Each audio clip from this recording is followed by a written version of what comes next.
আমরা কেউই আসলে আমাদের অনেকেই এখানে দ্বিমত হয়তো করবেন না যে তাদের মধ্যে এমনও অনেকে আছেন যাদেরকে নিয়ে ইন্টারন্যাশনালি এখন কথা হচ্ছে যে তাদেরকে হত্যা মামলায় কিংবা এই যে যেটা তিনি করেন নাই সেই মামলায় জেলে রাখাটা ঠিক হচ্ছে না। এটার ক্ষেত্রে সবাই আমরা একমত হবো মানবাধিকারের জায়গা থেকে, এবং ইন্টারন্যাশনালি আমরা এটা নিয়ে অনেক কথা শুনছি।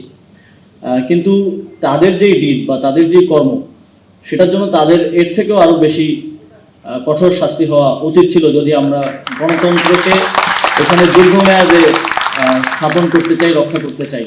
কিন্তু ওই কাঠামোটা, ওই আইনি কাঠামো না থাকার কারণে তাদেরকে কিন্তু আমরা অ্যাকাউন্টেবল করতে পারছি না। ফলে আমাদেরকে ওই কেউ কি একটা হত্যা মামলা করছে, কারণ নাম ঢুকিয়ে দিচ্ছে, ওই তার প্রতি যে ক্ষোভ বা যথাযথভাবে তার বিরুদ্ধে যে ব্যবস্থাটা কিভাবে নেবে সেটা সে জানে না। সেই প্রসেসটা আমাদের জাতিগতভাবেও নেশন হিসেবে আমাদের আসলে নাই। তো এই জন্যই আমরা আসলে রাষ্ট্রের কাঠামোগত সংস্কারের কথা বলি। কাঠামোগত সংস্কারের কথাটা আমাদের মানে এই কারণগুলোতেই বলতে হয়, না হলে আমরা যে হিউম্যান রাইটস ফর অল এবং সবার জন্য কথা বলার যে জায়গাটা, সেটা আমরা আসলে তৈরি করে উঠতে পারছি না। আমাদের একটা বড় চ্যালেঞ্জ যে ইদানিংকার সময়, বিশেষ করে আমরা যারা রাজনীতিতে আছি, আমাদের অনেক নারী সহযোদ্ধারা রাজনীতি করেন। একটা বড় চ্যালেঞ্জ আমরা ফেস করি যে সোশ্যাল মিডিয়া সহ যে ডিজিটাল স্পেসে তাদের হ্যারাসমেন্ট, এটা অনেক বড় একটা চ্যালেঞ্জ। শুধু আমাদের নারী সহকর্মীরা না, আমাদের পরিবারের নারী সদস্যরাও এটার মানে শিকার হন, খুব বাজেভাবে শিকার হন।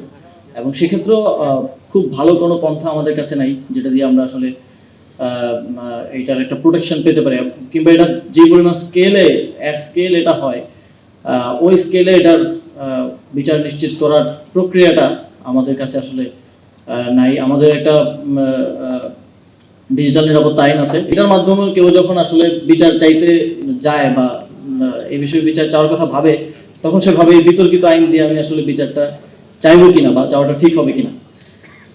এবং আমরা এই 5 আগস্টের পর আমাদের রাষ্ট্রের কাঠামোগত সংস্কারের আকাঙ্ক্ষার পারটা অনেক উপরে থাকলেও আমরা সেখানে পৌঁছাতে না পারলেও কিছু ক্ষেত্রে অগ্রগতি হয়েছিল, কিছু ক্ষেত্রে আমরা হাঁটি হাঁটি পা পা করে সামনের দিকে যাওয়ার চেষ্টা করছিলাম।